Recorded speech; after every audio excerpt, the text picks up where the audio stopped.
सम्पूर्णमा नमस्ते। म विजय रेग्मी हजुरहरूलाई मेरो युट्युब च्यानलमा स्वागत गर्दछु। आज हाम्रो video how president is elected in Nepal अर्थात् नेपालमा कसरी चुनिन्छन् त राष्ट्रपति भन्ने बारे केन्द्रित रहेको छ। ढिला नगरी सुरु गरौँ है त।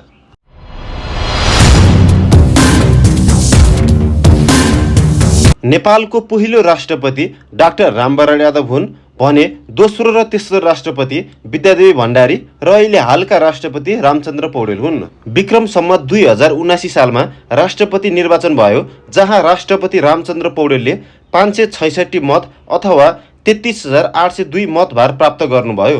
तर यो मत र मतभार भनेको के हो त, विस्तृत रूपमा बुझौँ है त। अब हामी राष्ट्रपति निर्वाचनमा जम्मा कति सदस्यहरूले भोट गर्दा रहेछन् हेरौँ है त।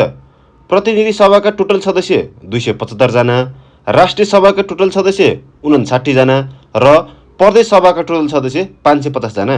अब यी सबै सदस्यलाई जोड्दा 884 हुन्छ। यी 884 सदस्यहरूले नै राष्ट्रपति निर्वाचनमा भोट गर्ने हुन्। तर यहाँ बुझ्न पर्ने कुरा के छ भने सबै भोटरको भोटिङ पावर एउटै हुने छैन। जस्तै हामीले निर्वाचनमा मतदान गर्दा मेरो एक भोट र हजुरको एक भोट बराबर हुन्छ, मतलब सबै भोटर्सको हरेक भोट बराबर हुन्छ। तर राष्ट्रपतिको निर्वाचनमा यस्तो हुँदैन।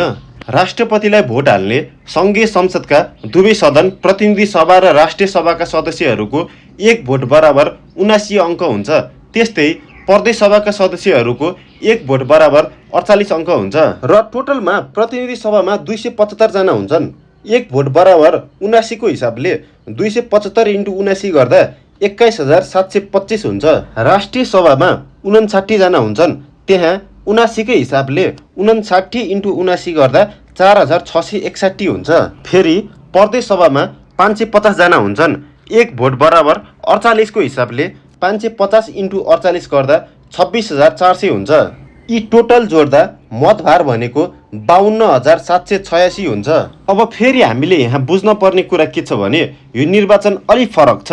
यहाँ प्रतिस्पर्धी भन्दा धेरै मत लिएर आएर मात्र जितिन्न। यहाँ जित्नको लागि 50% भन्दा माथि अर्थात् बहुमत मतभार ल्याउनु पर्छ। उदाहरण लिई हेरौँ है त। राष्ट्रपति निर्वाचनको लागि राम, श्याम, हरि र गीताले उम्मेदवार दिएका छन् भने रामले 35% मत लिएर आएको छ, श्यामले 20% मत लिएर आएको छ, हरिले 15% मत लिएर आएको छ र गीताले 30% मत लिएर आएको छ। यहाँ कसैको पनि स्पष्ट बहुमत आएको छैन।